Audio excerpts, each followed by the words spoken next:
बांगलादेशातील हिंदूंच्या रक्षणासाठी मुंब्र्यातील मुस्लिम रस्त्यावर बांगलादेशमध्ये सुरू असलेल्या हिंदूंवरील अत्याचाराविरोधात मुंब्रा येथील दारुल फलाह मशिदीसमोर मुस्लिम बांधवांनी निषेध आंदोलन केले. बांगलादेश येथील हिंदू बांधवांच्या रक्षणासाठी केंद्र सरकारने आंतरराष्ट्रीय पातळीवरून बांगलादेश युनिट सरकारवर दबाव आणावा अशी मागणी आंदोलनकर्त्यांनी केली. शेख हसीना यांना सत्तेतून हटवल्यानंतर बांगलादेशात अल्पसंख्याक समुदाय विशेषतः हिंदूंवर हल्ल्यांमध्ये वाढ झाली आहे. नुकतेच हिंदू भिक्षू चिन्मयी कृष्णदास यांना राजद्रोहाच्या खटल्याखाली अटक करण्यात आली. या घटनेनंतर हिंसा उफाळून आली. कट्टरपंथीयांनी हिंदूंवर अत्याचार करण्यास सुरुवात केली. त्यामुळे आंतरराष्ट्रीय स्तरावर संताप व्यक्त होत आहे. या हिंसाचाराचा निषेध करण्यासाठी मौलाना अब्दुल वहाब, मौलाना एहसान, मौलाना अय्याज, शाहरुख सय्यद, कादिर मेमन, सहार युनिस शेख यांच्यासह मुंब्रा कौसाई येथील मौलवी मुस्लिम बांधवांनी निदर्शने केली. यावेळी हिंदू बांधवांचे रक्षण करा असे फलक झळकवीत आंदोलकांनी बांगलादेश सरकारविरोधात जोरदार घोषणाबाजी केली. दरम्यान जिथे जिथे मानवतेच्या विरोधात कृत्य होतील त्याचा निषेध आम्ही मुंब्रावासीय करणारच आहोत. त्यासाठीच आज आम्ही इथे उपस्थित आहोत. बांगलादेशामध्ये हिंदू समाजावर आणि अल्पसंख्याक समाजावर अत्याचार होत आहेत. त्यांची मंदिरे, घरे, दुकाने जाळली जात आहेत. तेथील हिंदू महिलांवरही अमानवीय पद्धतीने अत्याचार होत आहेत. आंतरराष्ट्रीय मानवाधिकार आयोगाने याची दखल घ्यावी. पंतप्रधान नरेंद्र मोदी यांनी हा प्रश्न आंतरराष्ट्रीय पातळीवर उचलून आमच्या हिंदू बांधवांचे रक्षण करावे अशी मागणी यावेळी मौलाना अब्दुल वहाब यांनी केली. या आंदोलनात मोठ्या संख्येने तरुण, तरुणी, ज्येष्ठ नागरिक, महिला सहभागी झाले होते. बांग्लादेश में हिंदुओं पर अत्याचार और उसके खिलाफ क्या कहना चाहोगे? बांग्लादेश में जो हिंदू मुसलमान कहने का नहीं, बांग्लादेश में जो अत्याचार हो रहा है, जो वीडियोस सामने आ रही हैं, वो देख करके पूरे हिंदुस्तान के लोग खासकर और पूरी दुनिया के लोग आम तौर पे परेशान हैं. इस तरह की जुल्म और ज़्यादती नहीं होनी चाहिए और धर्म को और मजहब को बीच में ला करके कत्ल गारत गरी ये कभी कोई मजहब नहीं सिखाता है और इंसानियत भी इससे शर्मसार होती है. तो इस तरह का जो जुल्म हो रहा है वो बंद होना चाहिए और बांग्लादेश की जो गवर्नमेंट है वो एकदम से कमज़ोर गवर्नमेंट है. गवर्नमेंट को चाहिए कि इस तरह का जो जुल्म हो रहा है उसको ख़त्म कराए और जो लोग ये सब फितना कर रहे हैं उनके ऊपर सख्त एक्शन ले और उनको ले जाकर के जेल में बंद करे. इंसानियत की कदर करे और अगर इंसानियत की कदर करती है तो हर जगह पूरी दुनिया में अमन का माहौल रहेगा. और मैं अपनी हुकूमत से भी, अपने प्राइम मिनिस्टर से भी दरख्वास्त करता हूँ कि आप भी सख्त बांग्लादेश की हुकूमत के हाई कमिश्नर को बुला करके सख्त वार्निंग दें और उसके ऊपर कार्रवाई करें कि इस तरह का जुल्म नहीं होना चाहिए. बहुत गलत है और हिंदुस्तान का जो अमन पसंद इंसान है, जो सेकुलर जहन के लोग हैं, चाहे हिंदू हो चाहे मुसलमान हो, उसकी उन्होंने मजम्मत की है. और वो जज साहब ने जो किया है, ख़ुद सुप्रीम कोर्ट ने उनके ऊपर एक्शन लिया है और कानून के ख़िलाफ़ जो भी आदमी, चाहे जज हो, चाहे प्राइम मिनिस्टर हो, चाहे सदर हो, कोई भी कानून के ऊपर जाएगा तो इंशाअल्लाहुल अज़ीज़ हिंदुस्तान की जो सुप्रीम कोर्ट है वो उसके ऊपर लेगी. और किसी के ऊपर जुल्म हो, चाहे हिंदुस्तान में हो, चाहे अरब में हो, चाहे बांग्लादेश में हो, वो गलत चीज़ है. इंसानियत की कदर हर इंसान को करना चाहिए. इंसानियत पे जुल्म करके कभी कोई आदमी तरक्की नहीं कर सकता है. ना मुल्क तरक्की करेगा, ना इंसान तरक्की करेगा. अगर इंसानियत की कदर की जाएगी तो पूरी दुनिया चैन सुकून से रहेगी. आप भारत सरकार गवर्नमेंट चाहे जाए तो रोक सकती है, ये नहीं रोक पा रही है ये मत कहिए. अगर गवर्नमेंट चाहे जाए, चाहे हिंदुस्तान की हो, चाहे पाकिस्तान की हो, पूरी दुनिया की हो, तो कभी भी वो इंशाअल्लाह जुल्म रुक जाएगा और वो जो गलत काम हो रहा है वो रुक जाएगा.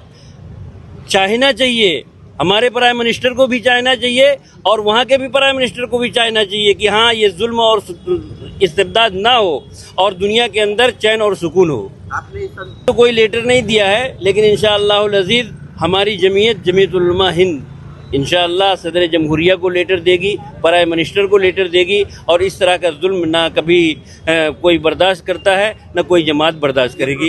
ये जुल्म नहीं होना तरफ से नहीं, सिर्फ इंसानियत की तरफ से हो रहा है. आप भी मुसलमान हैं, हम भी मुसलमान हैं, ये हिंदू हैं, ये सिख हैं, ये ईसाई हैं. जिनके दिल के अंदर दर्द हुआ कि वहाँ इंसानियत के ख़िलाफ़ काम हो रहा है, वो लोग सड़क पे खड़े हो गए. ना कोई सियासत से लेना देना है, ना किसी चीज़ की नुमाइश करना है. बस इंसानियत को तकलीफ़ हुई, सोशल मीडिया में देखा गया, दिल को दर्द हुआ, आकर के यहाँ बयान कर दिया.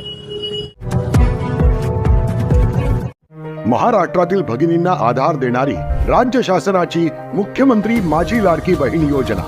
या योजनेअंतर्गत अल्प उत्पन्न गटातील 21 ते 65 वयोगटाच्या भगिनींना मिळणार दरमहा 1500 रुपयाची मदत. अर्ज करण्यासाठी 31 ऑगस्ट 2024 पर्यंत मुदतवाढ. कुटुंबाचं वार्षिक उत्पन्न 2.5 लाख रुपयांपेक्षा कमी असलेल्या महिला पात्र. कुटुंबाकडे पिवळं किंवा केशरी रेशन कार्ड असल्यास उत्पन्नाचा दाखला आवश्यक नाही. पांढरं रेशन कार्ड असेल किंवा रेशन कार्ड नसेल तर कुटुंबाचं वार्षिक उत्पन्न 2.5 लाखांपेक्षा कमी असल्याचा दाखला आवश्यक. योजनेसाठीचा ऑनलाईन अर्ज नारी शक्ती दूत ॲपवरून किंवा पोर्टलवर भरता येईल. ज्या भगिनींना ऑनलाईन अर्ज भरता येत नसेल त्यांच्यासाठी अंगणवाडी, ग्रामपंचायत, वॉर्ड ऑफिस, सेतू सुविधा केंद्रामध्ये किंवा आशाताई बचत गटाच्या CRP यांची मदत उपलब्ध. आता आपल्याला अभिमानानं म्हणता येईल, सुखी आणि सुरक्षित आहे माझी लाडकी बहीण.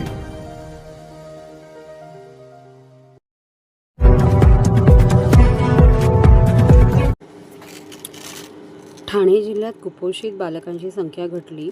कुपोषणाचा टक्का कमी करण्यासाठी जिल्हा परिषदेच्या वतीने समुपदेश, प्रशिक्षण आणि प्रत्यक्ष आहार अशी त्रिसूत्री कार्यक्रम राबवण्यात येत आहे.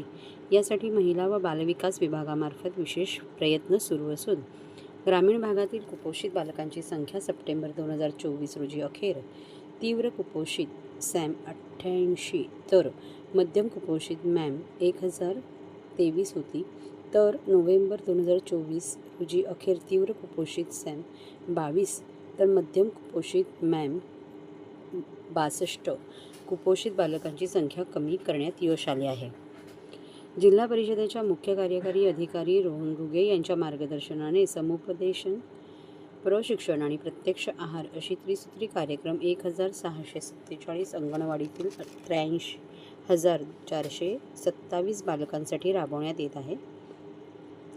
तसेच दत्तक पालक योजना, पालक सभा घेऊन मुलांचा दिनक्रम, आहाराच्या वेळा, चविष्ट आणि तितकेच सकस अन्न बालकांना देण्यासाठी प्रशिक्षण देण्यात येत आहे. कुपोषित बालकांची संख्या कमी करण्याच्या उद्देशाने IIT मुंबईसारख्या नामांकित संस्थांचा देखील सहभाग घेण्यात आला असून बालकांची काळजी घेण्यासाठी व्हिडिओमार्फत तसेच पालकांना प्रत्यक्ष प्रशिक्षण देण्यात येत असल्याची माहिती जिल्हा कार्यक्रम अधिकारी संजय बागुल यांनी दिली आहे.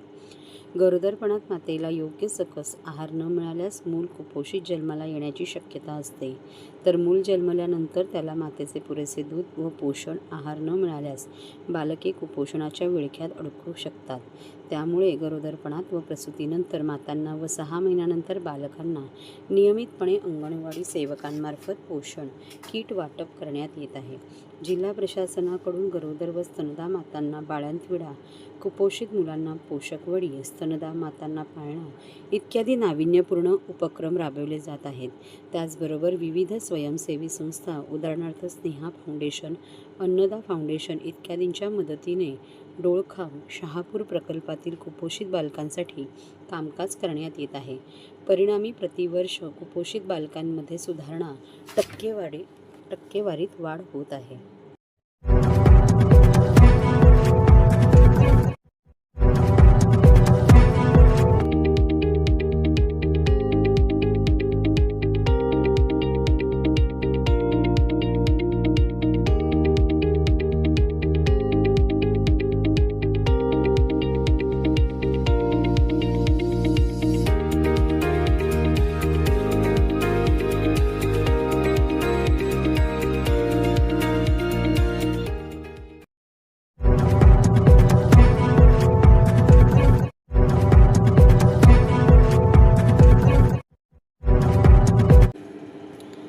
पेण अर्बन बँकेतील ठेवीदारांचे पैसे मिळण्यासाठी bank depositor protection and welfare सोसायटीने उच्च न्यायालयात केली याचिका.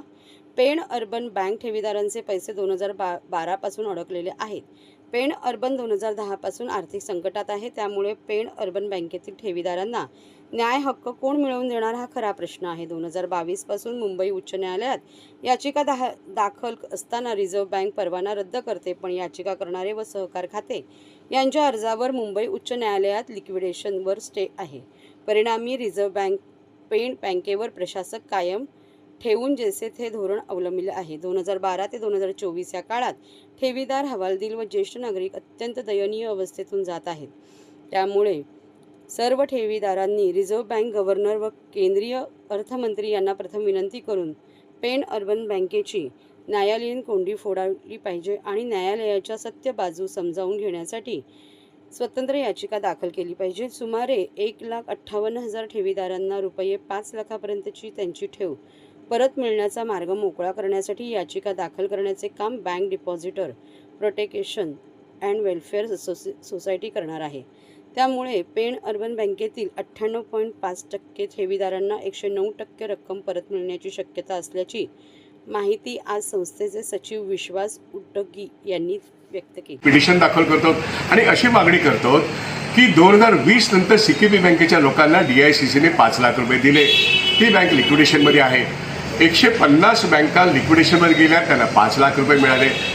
भारतातल्या 150हून जास्त सहकारी बँकांना 5 लाख रुपये मिळालेले आहेत लिक्विडेशनमध्ये असताना.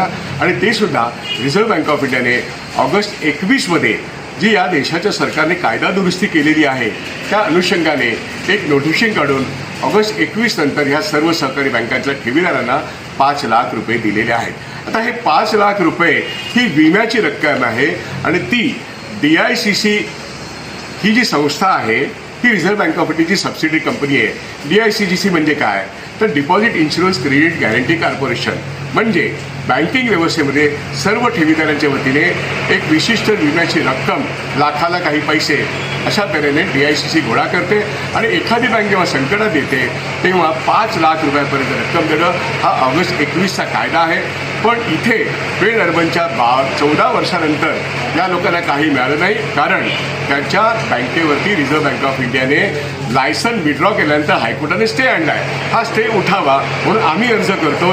आम्ही म्हणजे कोण तर आम्ही bank depositors protection and welfare society म्हणून एक रिट अर्ज करतो आणि आधीच्या अर्जाने जो स्टे मिळवला आहे तो स्टे आता रिझर्व्ह बँक ऑफ इंडिया आणि मुंबई हायकोर्टाने उठवावा आणि या 1,58,000 लोकांना ऑगस्ट 21च्या कायद्यांमुळे 5 लाख द्यावेत आणि 5 लाखाच्या वरचे पैसे याच्यावरती DICC ॲक्ट 1961 प्रमाणे त्यातला क्लॉज 16 प्रमाणे त्यांचा अधिकार 100% पैशावर आहेत. पण क्लॉज 17 सांगतो आता 5 लाख मिळतील. हा प्रश्न न्यायालयाच्या अधीन आहे. पण आमचं म्हणणं पहिल्यांदा 90 दिवसामध्ये 5 लाख तरी द्या. त्याच्यातून यांच्या म्हणजे पेण अर्बन कोऑपरेटिव्ह बँकेच्या 1,58,000 कोटीपैकी 98.5% लोकांना 5 लाख मिळाले तर जवळजवळ त्याला सगळे 100% पैसे मिळतील. याकरता आम्ही हस्तक्षेपाचा अर्ज मुंबई उच्च न्यायालयात करतो. त्या सर्व ठेवीदारांना आम्ही संघटित करतो. माझं नाव विश्वास उटगी आणि माझे सहकारी अध्यक्ष आमचे ज्येष्ठ नेते कॉम्रेड M.A. पाटील हे या संघटनेचे अध्यक्ष आहेत आणि मी सेक्रेटरी आहे. आमचा हा प्रयत्न आहे की पेण अर्बनच्या सर्व ठेवीदारांना 100% पैसे मिळवून देणे, पण ताबडतोबीने 98.5% लोकांना 5 लाखाची रक्कम येत्या 90 दिवसात उच्च न्यायालयाने स्टे विड्रॉ करावा, RBIने त्याला पैसे द्यावे अशा तऱ्हेची मागणी आम्ही करतो आणि ती मुंबई हायकोर्टात करतो. सर, एवढे ठेवीदार अडचणीत असताना हायकोर्टाने स्टे ऑर्डर कशी काय दिली? ती रिझर्व्ह बँक ऑफ इंडियाने जो अर्ज केला 2012ला त्याच्यावरती मुंबई हायकोर्टाने 9 फेब्रुवारी 2012ला हा स्टे दिलेला आहे. हा स्टे अजूनही आहे. तो उठवण्यासाठी राज्य सरकार, रिझर्व्ह बँक किंवा अन्य कोणीतरी प्रयत्न केला पाहिजे. तो प्रयत्न आम्ही करतो.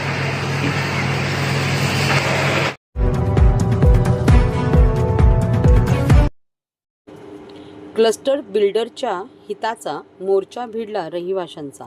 स्थानिक रहिवाशांना विश्वासात न घेता बिल्डरच्या हितासाठी राबवण्यात येत असलेली क्लस्टर योजना आम्हाला नको अशी ठाम भूमिका घोडबंदरच्या रहिवाशांनी घेतली आहे. मानपाडा, मनोरमा नगर, आझादनगर येथील रहिवाशांनी याविरोधात आंदोलन करत सोमवारी क्लस्टर कार्यालयावर मोर्चा काढला. क्लस्टरला विरोध असतानाही महापालिकेकडून येथे क्लस्टर राबवण्यासाठी जोरदार हालचाली केल्या जात आहे. परंतु स्थानिक रहिवाशांना विश्वासात न घेता केवळ बिल्डरच्या हिताच्या दृष्टीने क्लस्टर राबवली जात असल्याचा आरोप करत एकता संघ बचाव कृती समितीने सोमवारी महापालिकेच्या क्लस्टर सेलच्या कार्यालयावर धडक दिली.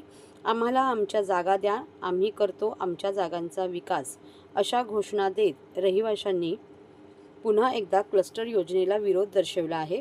मागील आठवड्यात समितीच्या सदस्यांबरोबर बैठक घेऊन त्यांच्या शंकांचे निरासन केल्याचा दावा महापालिकेने केला होता. परंतु या बैठकीला समितीमधील एकही सदस्य नसल्याचा दावा आता एकता संघ बचाव कृती समितीने केला आहे. त्यामुळे याचाच जाब विचारण्यासाठी समितीमधील सदस्यांसह येथील शेकडो रहिवाशांनी सोमवारी क्लस्टरच्या कार्यालयाला धडक दिली. आमचा आजही क्लस्टर योजनेला विरोध असल्याचे मत एकनाथ जाधव यांनी व्यक्त केले. रहिवाशांचा विरोध असताना ही योजना त्यांना विश्वासात न घेता केवळ विकासकांच्या भल्यासाठी राबवली जात असल्याचा आरोप प्रदीप पुर्णेकर यांनी केला आहे. मुळात 100% झोपडपट्टी असताना या भागात क्लस्टर योजना राबवली जाऊ शकत नसल्याचेही रहिवाशांनी यावेळी नमूद केले. वास्तविक येथील रहिवाशांवर क्लस्टरचा दबाव न टाकता आम्हाला आमच्या जागा द्या, आम्ही करतो आमचा विकास, असा नाराही यावेळी बक्षी यांनी दिला. क्लस्टरच्या ऑफिसला विरोध करण्यासाठी नाही आलेलो आहे. विषय असा आहे की काही दिवसापूर्वी नवीन DP प्लॅन सँक्शन करण्यात आलेला आहे. त्याच्या सूचना व हरकती नोंदवण्यासाठी आलो आहे.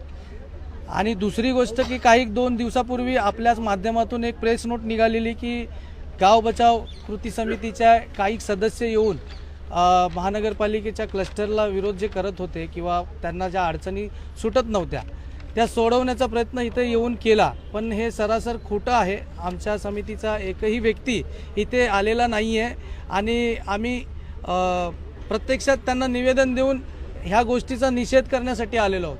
बदल असा हवा आहे की काही ठिकाणी रस्ते जे ऑलरेडी आहेत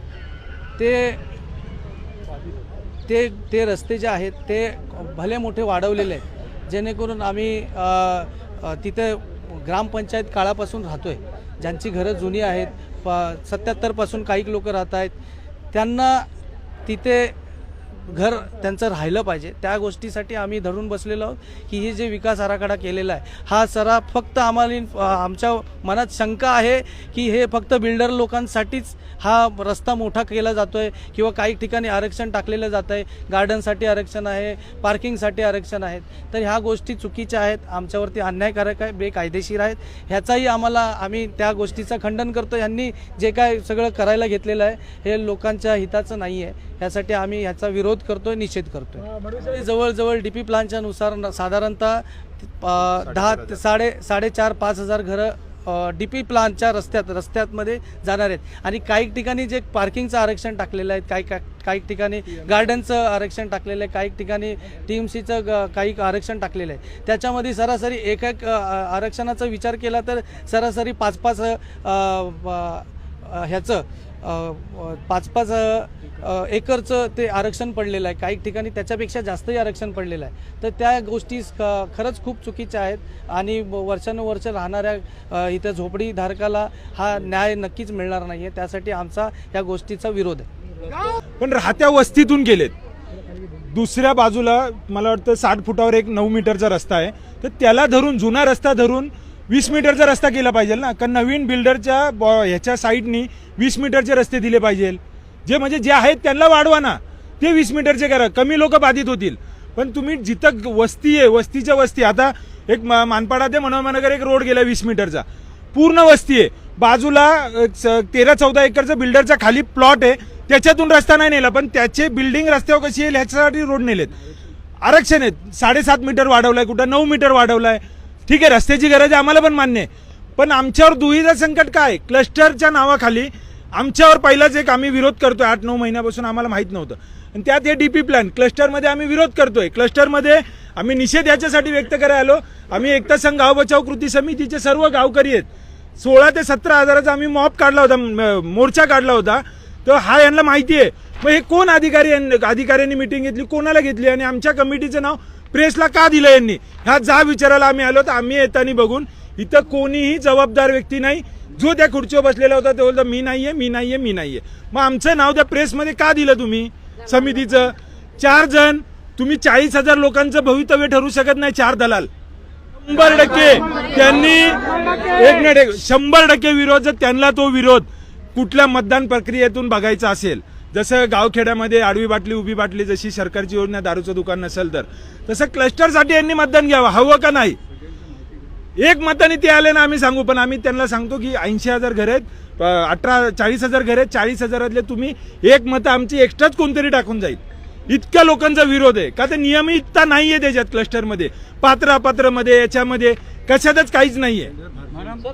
आणि बिल्डर धार्जिनी आहे, 2-2 बिल्डर ऑफिस टाकून बसलेत. लोक पहिलं आणि तिथून मशानभूमीमध्ये मरणारे लोक जातात. मग कुठे नेणार आहेत ते? म्हणून आम्ही नाही येऊ देणार त्यांना. रोड कटिंग करायला आम्ही येऊ देणार नाही. आमचा विरोध आहे.